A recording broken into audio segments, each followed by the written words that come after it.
you. Good afternoon, everyone.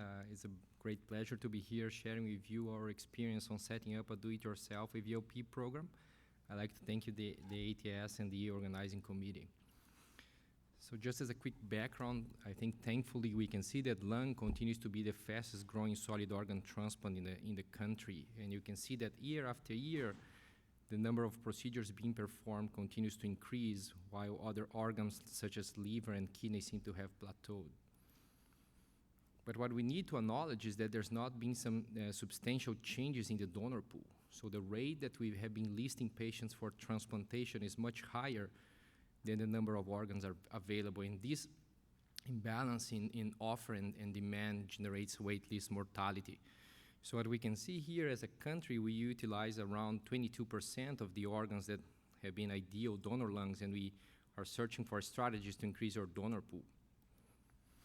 And these are our lung transplant program in the past. So what you can see here is that University of Florida was, for a long time, the only lung transplant program in the state.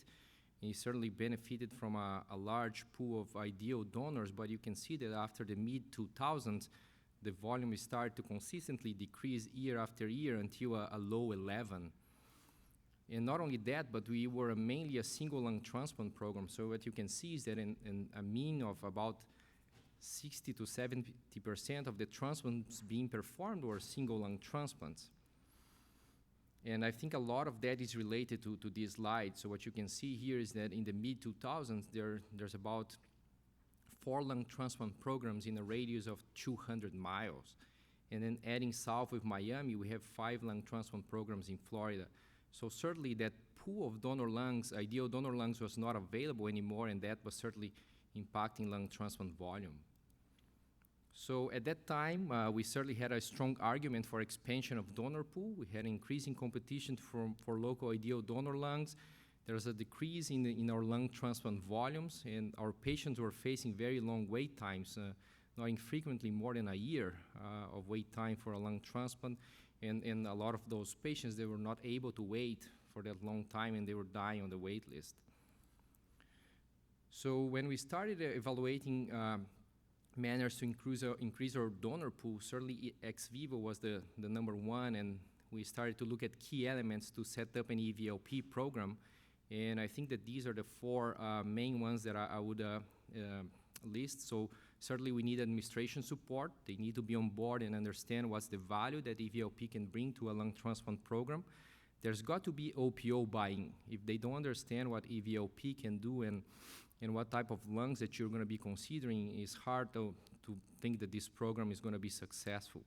You do have to have a core EVLP team that understand clearly the foundations of the procedure and a research infrastructure, as at that time all the procedures were being done as a clinical trial. So in terms of administration support, when we started discussions, there are certainly some considerations to be made. Number one will be capital investment. It will be a not negligible investment for the XPS acquisition. They'll have to sort how they would include the EVLP costs into the organ acquisition budget, and also consider that in the US, there's been about a 50% conversion rate. So not every lung that was going into EVLP was going to be transplanted. And not only that, but the consideration that we would probably be using an OR and be canceling or putting on hold elective procedures was also very strong consideration to be made. But on the other hand, I think the hospital really understood what would be the potential benefits. So increasing the lung transplant volume, avoiding poor outcomes from high-risk donor lungs if we elected to be very aggressive and transplanting these lungs without EVLP. And I think that now the dry runs, they could be minimized, and not only that, but our program could be a bit more aggressive into assessing donor lungs at the donor site, having a EVLP as a potential backup. And also the potential to decrease wait times and avoid deaths on the wait list was obvious. So the administration supported us. As you can see here, they built a room beside the OR. It was a sterile OR capable room, so we wouldn't have to cancel any elective case or emergent surgical case. They acquired the XPS. I think I was very fortunate to have LifeQuest as our OPO, so they understood from the get-go they would provide us waivers, meaning that if we place the lungs on EVLP, we wouldn't pay the organ acquisition fee if we didn't use the organs. But on the other side, they certainly said that they'll be tracking our conversion rates.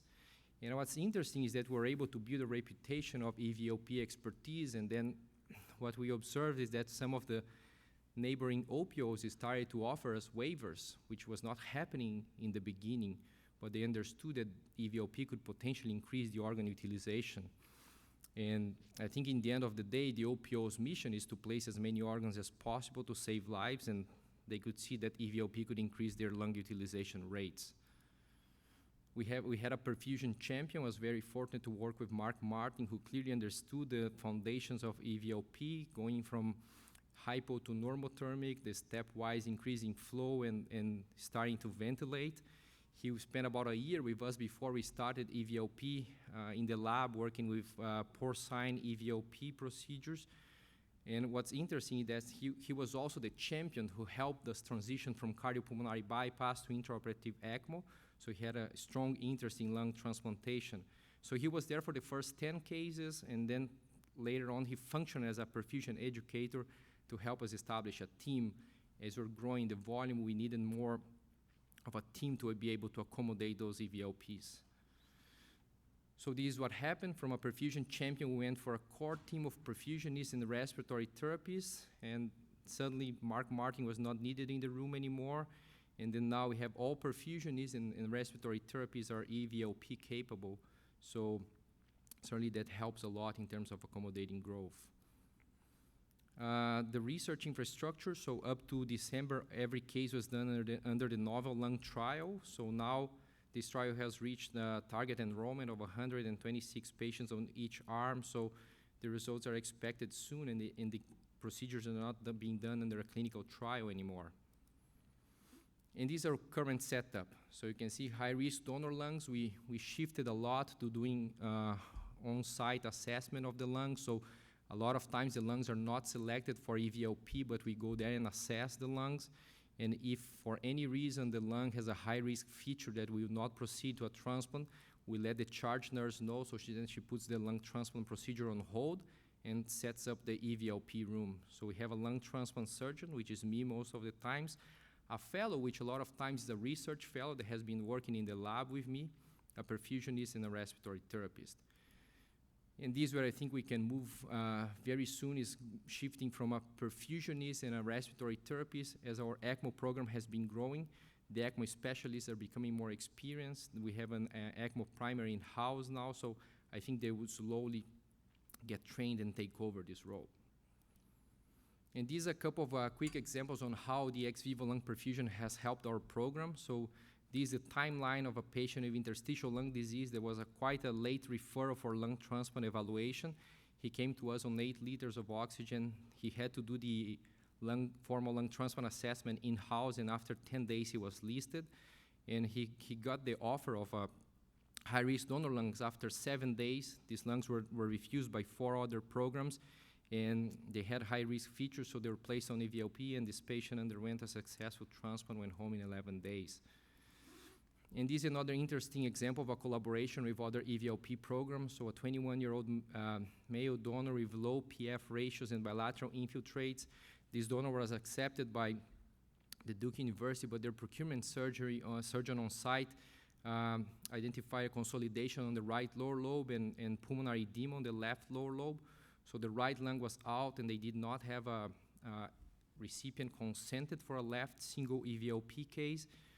So these lungs were then offered to us, and as being a experienced EVLP program, he felt that those lungs could be recovered with EVLP, and that's what we did. So he sent us the lungs after procurement. We perfused these lungs, and we ended up transplanting on a patient that just had a dry run one day before. She was still in-house, a 68-year-old COPD, so she went home on day 13 and did pretty well as well.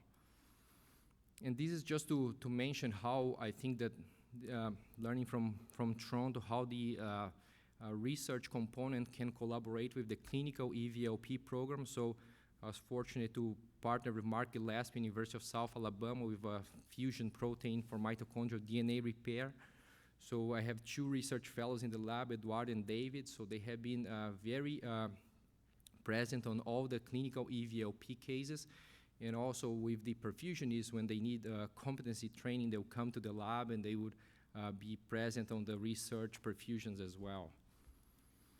And then just to finalize now, as you can see here, when we reached the 11 and then changing completely the mindset of our program, I'm heavily focusing on lung transplant and being more aggressive on donor lung selection. So this is what happened over the years 15, 16, and 17. I think it's important also to notice that it heavily shifted from being a single lung transplant program and considering more double lung transplant programs, double lung transplant procedures. And this is how this expanded donor pool of lungs has helped us. So I put here together EVLP, DCDs, and also lobar transplants for short stature patients. So you can see that roughly they have been contributing with 20% of our lung transplant volume.